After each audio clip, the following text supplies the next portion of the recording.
Update 4.6 is now live for Battlefield 5, and it's time to work through the patch notes. This is rather a large update when it comes to changes and fixes, so we've got quite a lot to cover in this video, but there are some really good changes in here, and quite a lot of quality of life improvements as well. Now, as a reminder, 4.6 has set live the long-awaited Al Sundan map for Conquest and Breakthrough. Only 3 months late, but it is finally here. It gives players the full experience of the map rather than just the smaller one that we've had to deal with on TDM and Squad Conquest. But unfortunately 4.6 hasn't delivered the promised private games feature.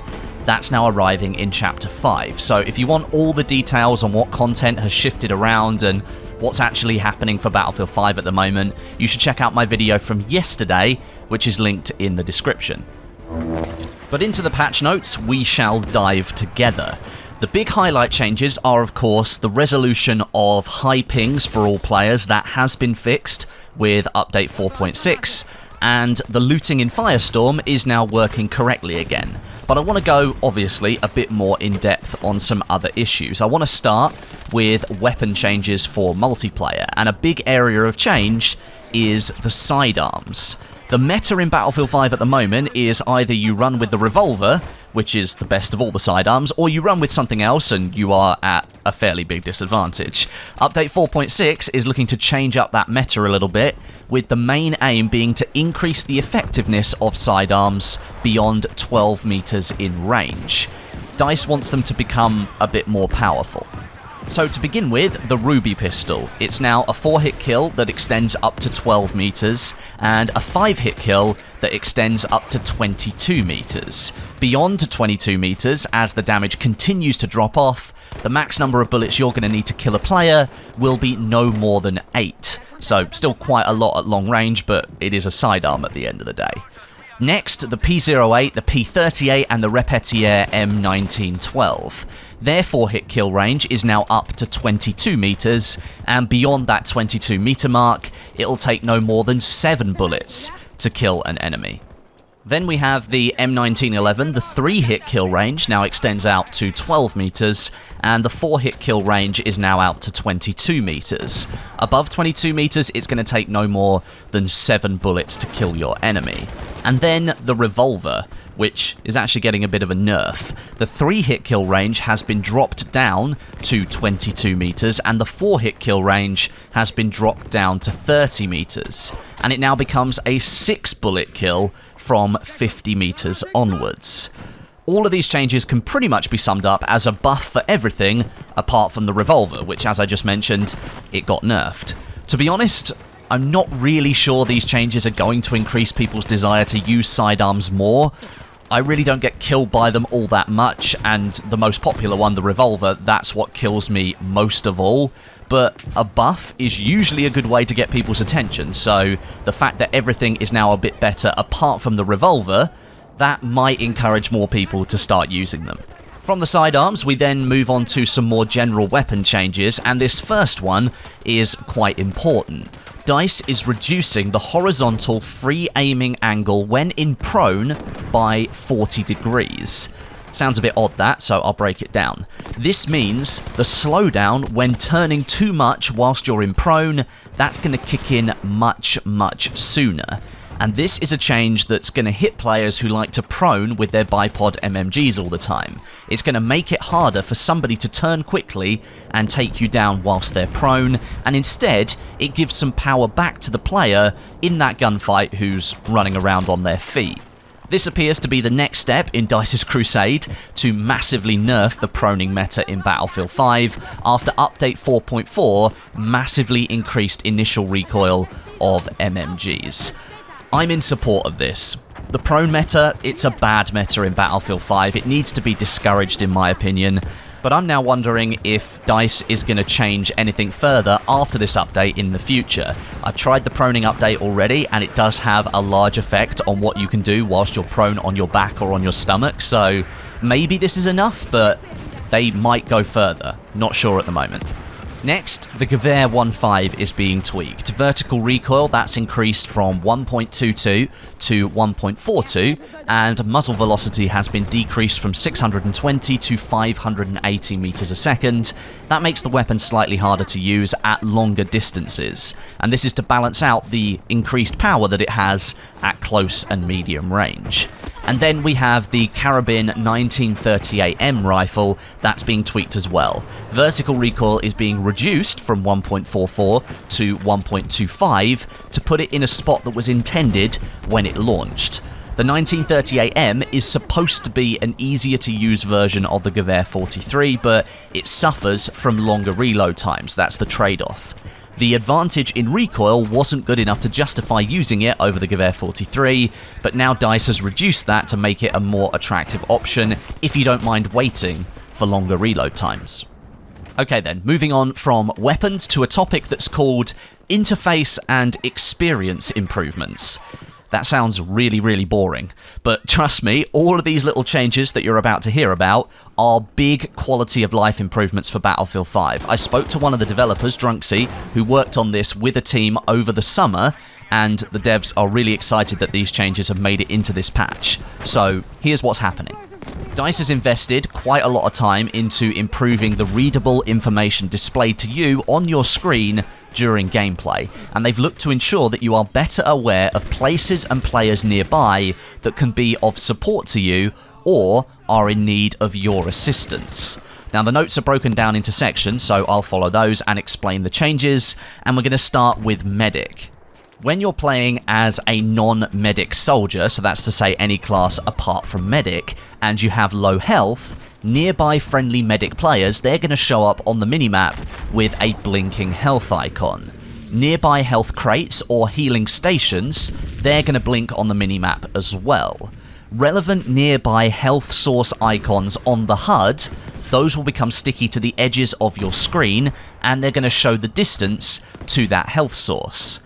And also, friendly medic players will now be easier to identify when you have low health, their kit icon becomes visible from further away, and the distance to them is going to be displayed as well.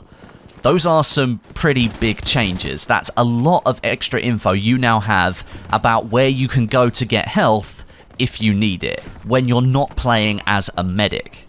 Next, when you're playing as a medic, nearby friendly players within an 18-meter distance that are low on health will now passively show a request health icon in the world and on the minimap. This 18-meter distance, that matches the maximum distance that you can throw a bandage as a medic, so you're always going to be able to help those players with that new passive icon. Friendly players that request health by spotting a friendly medic or using the comros, that will increase the distance visibility of that passive icon. That's going to allow a medic to see someone asking for health up to 40 meters away. As a medic, this gives you a lot more awareness of who needs health and who's actively asking for health. So this is a good change. And then moving from medic to support, we have even more changes to check out.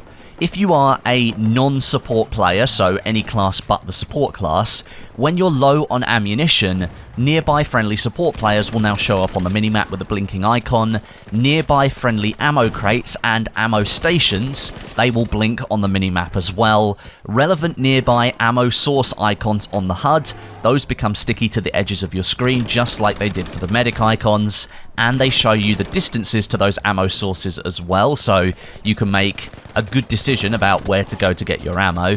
And also, friendly support players are now easier to find in the world. When you need ammo, their kit icon becomes visible from further away, and you'll be able to see the distance to that player. There are also new icons for tank drivers who are requesting repairs. Support players will flash up as repair sources, both on the minimap and in the HUD, and those support players will also see icons for the tank as well, since they're asking for repairs and support players have access to the repair tool. Now, I know that all sounds like I'm just talking about different icons and new ones that are going to appear, but since those icons are now going to be showing up a lot more often for you, you are going to have greater awareness of the situations going on around you. You're going to know who needs health if you're a medic. You're going to know who's going to give you health if you're on low health, and that works the same for ammunition and support players as well. And you're going to know how far away help is, or how far away you have to go in order to give somebody the help that they need. These are some really good changes. It gives you more information about what's going on, and it increases your awareness of what's happening. I'm really glad that DICE spent time working on this, and I believe all of these changes bring Battlefield 5 back into line with games like Battlefield 4 and Battlefield 3, but it goes a little bit further beyond that. It's making use of the minimap again, it's putting a few more icons back on the screen, so you just have greater visibility of what's happening around you. We know Battlefield 5's visibility isn't great, so the fact that all of these changes are coming now is really good news. And then lastly, to finish things off for this video, let's give you some more important or noteworthy general changes. Active friendly flares now have their spotting radius visible on the minimap. You know, just like Battlefield 1 did 3 years ago. It's taken this long for friendly flares to appear on the minimap. So, good move, DICE, you finally did it. They've added a sound to opening and closing the lid on the ammo and health crates. Immersion just went up to the next level. They've increased the maximum throw distance of health and ammo crates when attempting to throw it further by aiming higher. I always run and jump when I'm throwing the crates, like the Battlefield 3 days, so if I can now throw them even further, then that's going to be great. Enemy health and ammo crate icons are only visible if the player has line of sight on the crate, and that kind of helps out with all of the icon changes I just spoke about, because that's all for friendly icons. So it means that if there's an ammo crate or a health crate on the ground that's owned by the enemy team, those icons won't show up. You have to be looking at them instead. Players will no longer be overly slowed down prior to using throwable gadgets and weapons, such as grenades, throwing knives, ammo, bandages, and crates. Similarly, self-healing actions will no longer interrupt sprinting. This is a brilliant change. It removes those little annoying moments where your soldier feels sluggish because you're doing something that you have to do. It's one of those really annoying slowdowns in gameplay, and I'm really glad that DICE has eliminated those. And lastly, this comes from distribution. Aiming directly at friendly players will now be taken into account to calculate the priority pouch receiver in a case where there are multiple potential receivers. And this works on top of looking at the current player's health and ammo, distance to the player, and requesting players near you. So essentially, DICE has done some work to the priority system when you chuck out bandages and ammo to different players. It's now going to go to the player who needs it most first of all, and then other people will follow on after that if you're throwing out multiple bandages or multiple ammo packs. However, like with most of these patch note videos, I didn't go into all of the notes because otherwise the video would be 25 minutes long. We're already over the 10-minute mark, so yes, commenters, I've made my ad rev for this video. But if you want to read through all the patch notes yourself, I've linked the Reddit post down below in the description for you. But that is update 4.6. It's a big one, it's full of tweaks and fixes, and hopefully no new bugs. But we'll probably know by tomorrow if there are any more bugs. Thanks very much for watching, and until next time, my name is Westie, and I'll catch you guys in the next video.